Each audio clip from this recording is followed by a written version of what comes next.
episode is proudly sponsored by Vividly.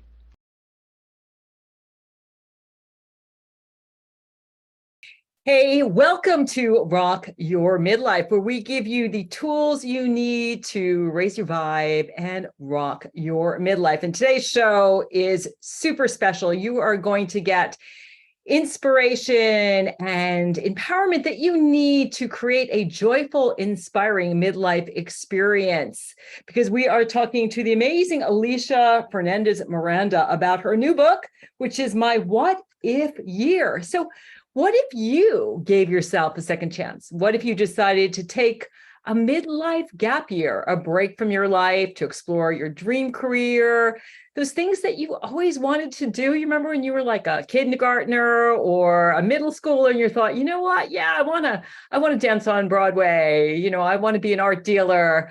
I want to be a chef.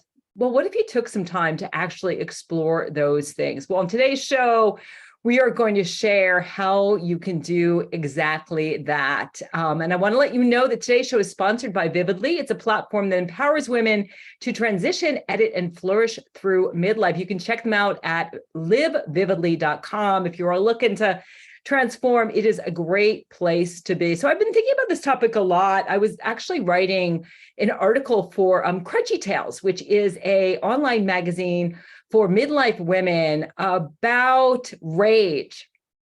And I was thinking about, gosh, so many midlife women explode because we put our needs last. We do everything for everybody else. We don't explore those dreams, those passions, those things that we always wanted to do. And I think this can lead to rage. It can lead to things like the quintessential midlife crisis, where maybe you decide to sort of, act out, get that divorce, get that tattoo, do that thing. But there is a better way. It really starts with letting go of who you think you're supposed to be and embracing who you are. It's really about harmonizing the dance of your life with the song in your heart, really listening to your intuition and saying, my goodness, what are those things I always wanted to do? And then having the moxie to actually take those steps. And it can be totally transformative. And midlife really is the time to make your dreams a reality. But you have to get out of your comfort zone. You got to face your fears. You got to face those stories in your head, what people are thinking about you. They're actually not thinking about you, but I know we all think about that. I know when I bought my home in Costa Rica, I'm thinking, what are people going to think? She just went for a vacation and bought a house. Or when I, think about all of the things that I've done and I see my clients do, they're really scared of what people are going to think if I quit my job and I start something new, or if I write that book, go on that trip, change where I live. What are people going to say? And they're not really thinking about you, but it is a very scary thing. And our guest today, Alisha Fernandez Miranda, is going to inspire us to really take those steps to flourish at midlife. She's the author of My What If Year. It's a memoir about 4 internships, 2 kids, 3 countries, and 1 life-changing misadventure. Alicia has been featured on Good Morning America, CNN, MSNBC, and NPR, and she is the host of podcast Extra Shot with Alisha Fernandez Miranda and the award-winning Quit Your Day Job. And she is also chair and former CEO of IG Advisors, which is a social impact intelligence agency that consults with the world's biggest nonprofits, foundations, and corporations on philanthropy and social initiatives. She's definitely a mover and a shaker. She's a graduate of Harvard and the London School of Economics, and her writing has been featured in Vogue, Marie Claire, Insider, Romper, and Huffington Post, and originally from Miami. She currently lives in Scotland. Talk about making your dreams a reality.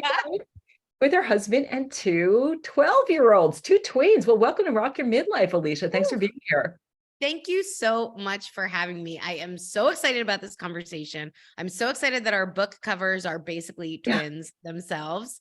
And I'm just so in favor of all of this. I do feel like midlife for me is becoming this time of renaissance. And so I'm all about sharing that positivity, paying it forward. So yeah, I'm glad to be here. All right. Well, let's get into it. I mean, it's so interesting because Google needs to catch up. You cannot Google midlife without it being conjoined with crisis. Can we stop with the crisis already and get on with the whole second chapter of life. It's really important. That's why your book and my book, all the books out there that are really showing women how to do it are so important. So let's first talk about how you got started. Where did this crazy idea of doing these internships come from in the first place? It's funny because I did call it my like early midlife crisis. That was what I called it to a lot of people, because then they sort of understood what I was trying to do. So, it was kind of back in 2019. I was really at the top of my game. I had done all of the things that I set out to do on my big grand life to-do list, the husband and the kids, and I was living in London. I was running my own business. And, I felt this kind of gnawing and ongoing dissatisfaction with my life that kept growing and growing and growing. This really terrifying feeling of, what if this is it? Like, am I just doing this forever, every day? Am I going to stop learning new things? Am I going to stop trying new things? And I'm just like, this is it. This is me settling into middle age. And my 40th birthday was right around the corner. And so I just, it got worse and worse until it got so bad that I knew I had to do something about it, because there were all of these risks to not doing anything, or all of these risks to doing something, but I thought the risk of not doing something was going to be great. So I had this idea that had been like formulating in my head, mostly based on a lifelong love of musical theater and Broadway. And I just thought, God, it would be incredible to be an intern on a musical. I would do anything anybody ever wanted me to do: get coffee, scrape gum from under seats, fold playbills, just to be part of a musical, to be part of that process. And so this idea was born of, what if I did actually go try to be an intern on a musical? And then it sort of snowballed into all these other things I had always dreamt of doing when I was a kid. Yeah, it's really true. I mean, most women I meet in midlife, they've got this inkling, like, is this all there is? And what they end up doing is like 5-6 o'clock hits and they do the wine and cheddar party to try to kind of quell that part of themselves that's saying, no, your soul's like crying out and saying, come on, let's do this thing. So how did you get the courage? And also, love to know, what was the musical that you were part of? How'd you get the courage to just go and do it? I mean, I think I've always been like a very go-getter kind of person. And once I make a decision to do something, I'm just going. I'm going full steam ahead. Doesn't mean I can never change my mind, but the hardest part for me was actually making the decision that I was going to pursue this. And so, I had been kind of noodling this idea for probably 9 months, thinking, gosh, I should really do this. I couldn't possibly do this. There was so much at risk. It was about leaving my kids for a long period of time, and my husband taking this time off from my job that didn't feel possible for me. All of these really big things that were more than the wine and cheese at 5, or as I like to do them before, a tap dancing class, tried to learn French on Duolingo. Like, I was like, a hobby is going to save me from all of this. And it really just finally got to the point where it was my husband actually who turned around and said to me, you have to stop talking about this. You have to stop crying about this. And you just need to do it. Just get up and do it. Go block off the time in your calendar for your first internship and get it done. So that was really the clincher for me, was, him kind of pushing me out of the nest a little bit. And that was really helpful. So once I had that, then I had like a plan. I was able to make a plan and kind of take these practical items off of my list. And so that was much easier for me to deal with than the big, oh God, should I do it? Should I not do it?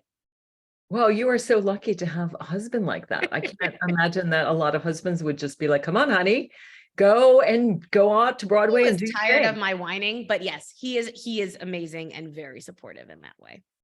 That's incredible. We'll have to have you back and talk about how you met him and how that all unfolded too, because I know that is actually a great story. And you asked about what musicals. So I was working on 2 musicals in New York. One was about to open, a Broadway production called Flying Over Sunset at Lincoln Center. It was a brand new musical that was supposed to open in April 2020, but ended up opening in, I think it finally opened in October 2021. And then the other was an off-Broadway musical, which was where I was spending most of my time, Assassins, which is a Stephen Sondheim, John Weidman show. It was being revived by the Classic Stage Company. So cool. And tell us about the other internships, because I know there were 4 altogether.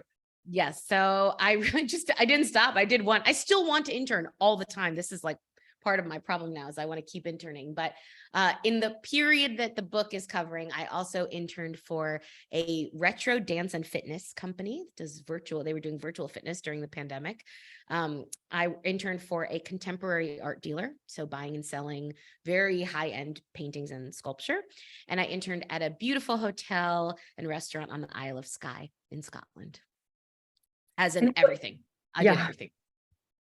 And what did you learn about yourself through this process of interning and leaving your day job and following your heart? I mean, first I learned I should never be a waitress or a dance instructor. There was a lot of ruling out future careers because I was so bad at trying some of these things. But actually, one of the biggest things that I learned was that it was okay to do things I was bad at if I was enjoying them, if I was learning from them, that I didn't always have to be the best at everything, and that I had made so many decisions in my life on the basis that I was going to do this because I knew I could be really good at it. And that was one path to take and one way to go. But one of the biggest things that came out of this for me is that there's so much value and richness to doing stuff I am bad at and maybe never going to be good at, because that's really how I got out of my comfort zone, how I pushed myself to do better and be better.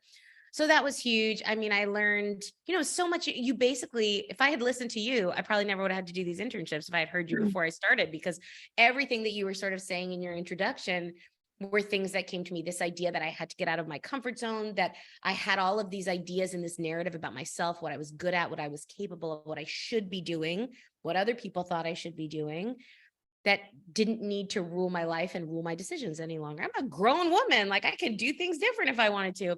So much about my life changed as a part of this process, but it was a huge kind of opportunity to really reevaluate myself and know that I was capable of so much more than I was letting myself do and kind of be. And I love that you got outside your comfort zone about having to be good at things, because I think we get to a certain age and we're good at certain things. Like, I'm learning to play ukulele. I'm learning to draw. Yes, I'm doing Duolingo for Spanish, and I kind of suck at those things. It's not in my comfort zone. Things like writing, dancing, speaking, that stuff I've always done. But it's really hard, at 40, 50, even 60 something to go, okay, I'm going to try something that I can't do. I pole danced the other day. That was crazy. It's like, this is really hard. But how do we get over that? Fact, especially someone like yourself who's so high achieving, going to Harvard, which is, the best of the best, and London School of Economics, and being, super successful in your career, all of a sudden going with being a beginner and not being good at something. How did you get the moxie to really step up to the plate and do those things that you weren't skilled at? I'll tell you what, I didn't think I was going to be so bad at them before I started. Take it, you make it, right? I was very naive. I went in thinking I have been CEO running my own business. I've got 2 degrees. I'm a smart and capable woman. I am going to be able to go into any environment and figure out what to do and how to do it. But I went in also recognizing that I didn't have the expertise or the kind of sector knowledge. And so it wasn't about going in and being like, I can do everything better than all these people. It was more about going in and thinking, I'm here to learn from these people, but secretly, I'm pretty sure in a few weeks, I'm going to be the best intern they've ever had. Of course, because how could I not be the best intern they ever had? And I very quickly, from my first day at my first internship, just realized how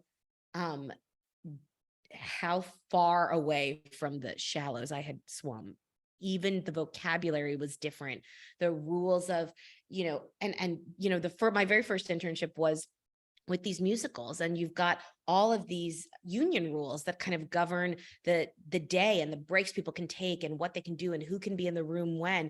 And I'm just like a bull in a china shop, like not knowing anything. I'm sitting in the wrong seat. I'm getting the wrong snacks for people. I was screwing everything up, but I was simultaneously so excited to be there. It was so joyful to be in this totally different environment, to be doing something so different. And for me, a real lifelong dream to be part of a musical. That's not something I had ever, thought I would be able to do.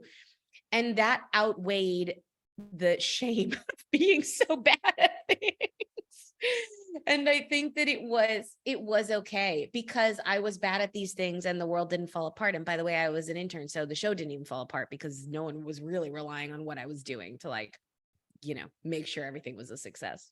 And perfection is so overrated. I have just to say, if you heard that alarm in the background, my phone just exploded from some kind of national test. Oh, I don't know if you were saying that, but oh wait, did you check? There's not like an emergency happening. No, we're good. Okay. It was just a test. But I think so often we want everything to be perfect. And, we've got all this Virgo perfection energy instead of just saying, I'm just going to show up. I'm going to do my best. I'm going to see what's ahead. I love that you said excitement, right? Because so much of the work that I do is about helping women find what I call quantum joy alignment, like shifting your vibration. So you are joyful, you are excited, you like jump out of bed in the morning. How many of us drag ourselves out of bed in the morning and we're doing the same old. So if you're listening, you've got to shift something. So I'm curious, what would you say to a woman who's like listening to you going, this sounds great, but I can't just like leave my job, do that. I don't maybe have a supportive a spouse, but how do you take a first step? What would you recommend that someone does to kind of, have a year of what if, so they can start to approach some of those things that they always wanted to do?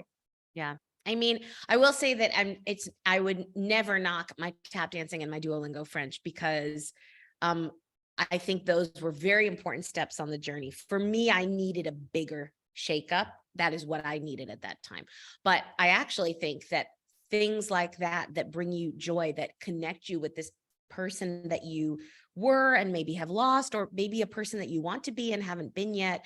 There are so many opportunities to do that. You can like microdose a what if year all year long, basically. And maybe it is learning a new skill or learning a new language. Maybe it's taking a trip you've always wanted to trip, maybe to go on. Maybe it's buying a house in Costa Rica, if that's, what's going to be part of your fantasy. But, I think step one is to figure out what it is you want, right? You have to listen to yourself. And I had not done that for years.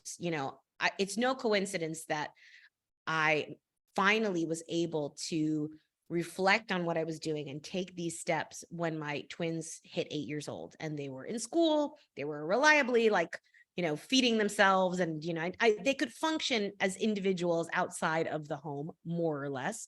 And that was the first time since they were babies and toddlers and preschool age kids that I had the headspace to say, what is it that I really want? Am I happy? Am I not happy? So step one is finding the space to ask yourself those questions and figuring out. And then when you figure out what the thing is, the next thing that's going to happen is you're immediately going to figure out 100 reasons why you can't do it. And I think it is important to interrogate how many of those reasons are real practical reasons, like my spouse would never be able to care for my kids for a period of time for me to go away and do this, or, financially, this is too difficult for me. Maybe I'm a carer, or I have other responsibilities. And how many are just because you are afraid and you are scared and you're worried, as you were saying at the beginning, of what other people are going to think about you. That fear was really big for me. It stopped me for a while. And it wasn't until I was able to realize that was kind of the only reason I wasn't doing some of these things that I was able to move forward. And then just do it. Like, close your eyes, hold your nose, and jump in, because chances are, even if you try the thing and it doesn't work out, you will have an extraordinary experience just trying something new. Just the sheer effort of doing something different is worth it, whether or not it works out the way you thought it was going to work out. Yeah, and it also changes your relationship with fear. I find that every time I step outside my comfort zone, I do that thing that scares me, I look back and I think, what were you scared of? Totally. And that is a feeling that I love. I have realized that the feeling of being terrified of something, and then if not mastering it, because there's some things like paddleboarding I will never master, no matter how many times I do them, but not being afraid and being able to look back and know there was a me who was afraid of that, and now I am no longer afraid. There is like no better feeling. That is the thing that gets me out of bed in the morning, is that feeling of wanting to try the thing I have been afraid of, and being able to then be on the other side of that and be like, yeah, I did that. I did that. Well, paddleboarding is a good metaphor too, because I found the thing that kept me from being able to paddleboard was being scared of falling into the water. Once I fell into the water, I'm a great swimmer, and realized falling into the water is no big deal. You can get back up on the board. I was fine, but I was on the board and I'm like shaky. I don't want to stand up because I was afraid of falling in the water. Totally. Just like let yourself fail. Totally. And it, by the way, the risk of that is much bigger here in Scotland. It's not Costa Rica. So when you fall in the water, I don't know if you paddleboard in Vermont in the winter, but it's cold. No, it's ice. So we can't paddleboard in Vermont. We can walk on the water in depending on how cold it gets. So But I'm curious, it is good. It is a good metaphor. yeah. What would you do? What would you have done differently now, knowing what you know now, looking back at your internships and your what if year? Anything you would have done differently? I'm so happy with how things turned out, even though everything was not perfect and nothing was as I expected, because I set off for my first internship on February 29th, 2020. And anybody That's a looking at start, their right? calendar will be able to see what happened very shortly after. So everything that happened was, all of my plans were completely upended because of the pandemic. Everything. It's kind of incredible. I do really think how incredible that I got to do this in spite of all of that. And so, it was a journey, but I think I wish I wouldn't have waited so long. I think, gosh, I could have been here 3 years ago, 4 years ago. I waited a long time. And you could say maybe I just waited until I was ready. Maybe I wasn't ready before then. But I felt like I dither dilly-dallied. Like I spent a long time just thinking. I had the idea. I knew how I would do it. I knew what I wanted to do. And I didn't do it because I was afraid. And I kind of wish I hadn't waited so long, because that was time I could have been doing something else I wanted to do. But I'm not really like a look back and regret sort of person. So I'm pretty happy with the way things turned out. Yeah, that's great advice, though. When you look at books like The Regrets of the Dying, it's always like, I wish I had done that thing before it was too late. So if you're listening, whatever that thing is, whatever you are seeking is truly seeking you. And the world needs you to go out and do those things. And you need to do those things. I mean, I think that we're here to make a difference in the world. And then we're also here to experience life to the fullest. But that fear really does get in the way. So I'm really curious. The book is marvelous. So again, the book is my what if year, very well written, a fun book. It almost feels like, like you're reading fiction, like you're along with you for the ride. Did you have the intention to write the book when you thought about starting this journey? I mean, no, I think, in the very kind of first ideation of this, in the first scene in the book, one of my best friends from college had said to me, yeah, you should write a book about this when you're done. And I kind of adopted that stance with some people, because when I was explaining it to people what I was doing, there was still that fear of their judgment when I was saying it to the other parents at school, or, clients that I wasn't going to be able to staff for this short period of time because I was going away to do this internship. And so I just kind of got in the habit of saying to people, oh, and I'm going to write a book about it after it's done, because that seemed justifiable. Like the idea that I was just going to go pursue this for my own personal growth and development was very transgressive to people. But once I said, oh, I'm going to write a book about it, they were like, of course, that's a project. That's totally fine. It's your eat, pray, love. Like everybody, it's your eat, pray, love. They got that. But I had never written a book before. I hadn't done any creative writing since high school, probably. But I've always loved reading, really loved reading. And I did enjoy writing so much when I was younger. And so I took very detailed notes during my first internship, because I was keeping a journal. Every night I would go and just write everything that happened. And more than anything, it was because I didn't know if I'd ever have the chance to do this again. I knew I was doing something special and I wanted to remember it. I wanted to record it for posterity. And then, spoiler alert, if you haven't read the book, which I told you the date already, so you can probably guess, my first internship got cut short. I had to rush home. We went up to our house in the Isle of Skye, in like the most rural part of Scotland. My husband was like, sure, everything was going to come crashing down. And then it sort of did, not as bad as he thought it was going to be. But, I had all of these notes and this just sadness about having left in the middle this opportunity that was everything I had ever wanted. I was worried for the people that I had been performing with who were completely out of work. I was worried about my family in the US and didn't know when I would get to see them again because they had stopped the flights. And there was so much sadness. And I found that by writing about this, which again, I have to give credit to my husband. He was like, why don't you write about what happened in New York? I was like, that's such a terrible idea. It's too raw. It's too emotional. I couldn't possibly. Then the next day I was like, you know what? I think it would be really cathartic if I wrote about what happened in New York. So sorry, Carlos. He gets a lot of flack from me, but I wrote about it and I loved it. And once I started writing, I couldn't stop. It was such an amazing way to process what I was going through, to process the pandemic around me, to try to make sense of what I was going to do after, because I started the year with no agenda. I thought I was going to go do the internships and go back into my regular job and my regular life. So I just loved it. I loved it so much. So I sometimes say that writing was my 5th secret internship, because it was sort of a surprise. And I just found so much joy in it, in every part of the process. I loved it so much. Yeah, and it's so much fun too when people read your book. I know when I hear, I look at reviews and people say, wow, this book really is helping me. I think that's another whole piece that adds a whole other level of joy. So I love your energy. What are you doing post-book, post-internships to really continue to appreciate your life and cultivate this very high vibe sense of joy that you have? Hard drugs. No, I'm just kidding. Do they have those? They have those in Scotland. They don't have those in Scotland. They don't, of course not. Yeah, of course not. And I'm a just good, lots of beer. Girl. I may have done my internships, but I'm still a very good girl.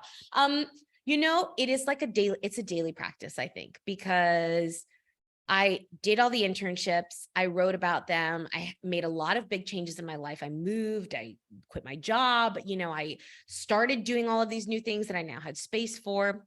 And so on a practical level, a lot changed. And then I was faced with like the day-to-day reality of how do I, exist. I knew all the things I needed to do to keep this joy, to keep this energy, to keep this enthusiasm. But then, you're getting back into like the routine of normal life. And so it's hard to keep it going. So honestly, it is it's like a choice that I make every day in every decision to continue to revisit those lessons that I learned, to say yes to the thing that makes me feel a little bit afraid, to say no to the thing that I know I'm only doing because somebody else wants me to do, and it doesn't really feel like the right thing to be doing. And I know if I say yes to that, I am saying no to things in the future that I would potentially want to do. And I do not get it right all of the time, but I try, I put the effort in, and I kind of know where I'm supposed to be. So if I'm varying too far from what I know is peak Alicia, like when I'm feeling I'm in the flow, like I'm doing what I want to be doing, I'm doing what I love, then it's a good opportunity to sense check. And sometimes life gets in the way. I cannot be peak Alicia all the time, but I think it's every day making the choice that this is how I want to live my life, that those lessons were not a flash in the pan. They are really fundamental things, and they are changes that I want to sustain, but it's hard. It's hard to sustain change over a long period of time. So not hard drugs, but a lot of encouragement. And, I think a lot about what I'm doing. I'm a lot more careful than I was in choosing how to spend my time and my energy to make sure I'm keeping it, I'm keeping those little bits like safe for myself.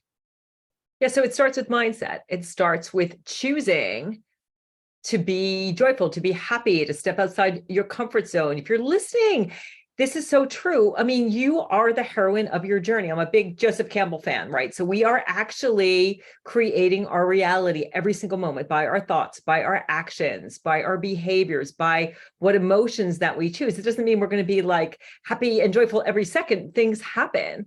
But it means that, you wake up in the morning with gratitude, with this sense of like, I care about myself enough to do those things to create a life that I love. But it is a choice. But I think it's so much easier, as challenging as it is to choose to step outside your comfort zone. I think it's so much better than the alternative of staying stuck and staying, really stuck in depression. As I was saying earlier, I think the rage comes up because anger is a higher vibration than depression. And women at midlife have the highest level of depression for any group for our age and our gender. And I think part of that is perhaps chemical because of changes in hormones and lack of sleep and things like that. But it's also because we're so disempowered because we're not thinking about choosing our own destiny and what it is that we want to do. And I love that you said too, that you got to say yes to yourself and no to other things. You've got to say, you know what? No, I'm not going to volunteer for that. And I'm not, I have to tell my family, yeah, you have to have help around the house a little bit. Mom's got some other things going on, but we have to say no to other people, which is saying yes to ourselves.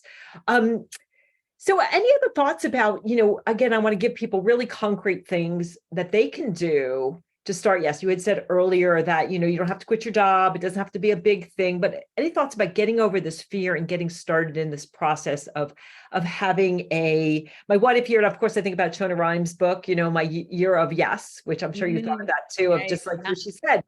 I'm just going to say yes. When you start to say my what if year, you start to say yes, asking these big questions and saying yes to yourself really opens up the door of opportunity. Any sort of final sort of thoughts and suggestions for someone who's listening and really is like, you know what? Yeah, I want to step outside my comfort zone. I want to have a more colorful life, live in a foreign country, do an internship, have some adventures. What would you say? I mean, I think there's two things I would say. I think one is to surround yourself with people that are going to say yes with you and encourage you. I am very lucky that my husband has done that, but I have an incredible group of women friends who do that for me. Sometimes it's just on WhatsApp, but it is like an encouragement group. And, the very first time I ever said out loud that I wanted to do these internships, was to two of my best friends on this girls' weekend in London. And they were so supportive and encouraging and exciting. And, oh, let me introduce you to this person. And, oh, let me, I've got this idea.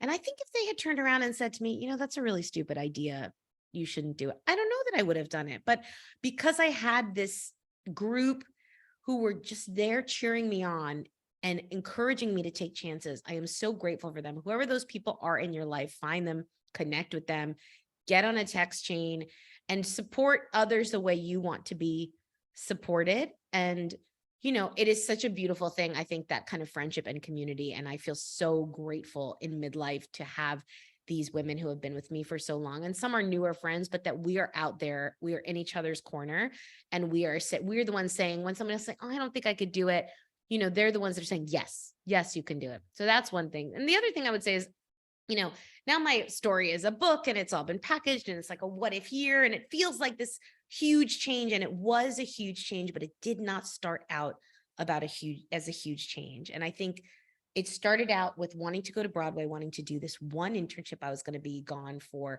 a month. My family was going to be with me for the last 2 weeks, so I wasn't even leaving them for a whole month. And it was big, but it was small. The first thing was really to just put a month in my calendar that was out of office, and I'm going to be doing this project.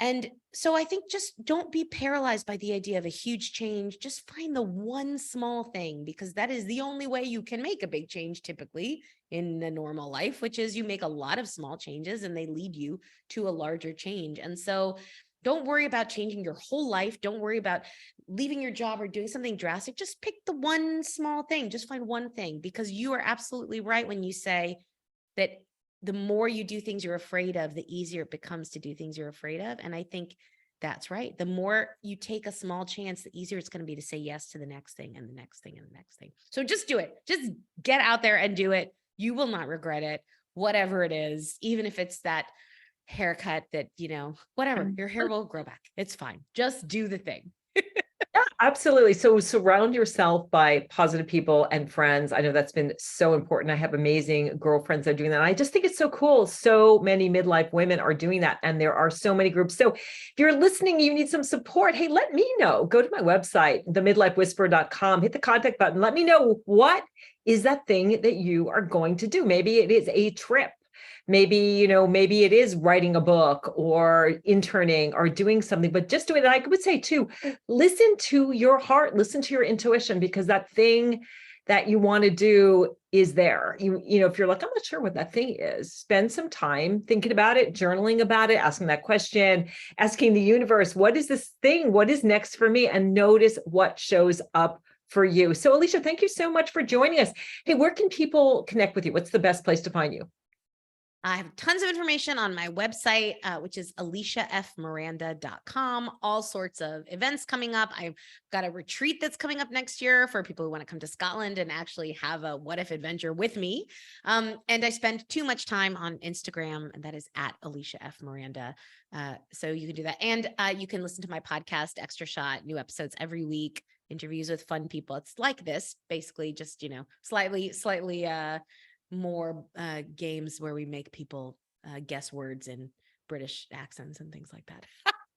So cool. And that's how we met on Instagram. So I That's am right. so grateful for your book and your energy and what you're doing to help women at midlife. And you are certainly a woman who is rocking your midlife. And I want to let you know again that the show is sponsored by Vividly. Check them out at live-vividly.com. Thank you so much for listening. I hope that you have been inspired and empowered and that you are ready to go out and rock your midlife. I'm Dr. Ellen, the Midlife Whisperer. We'll catch you on the next episode.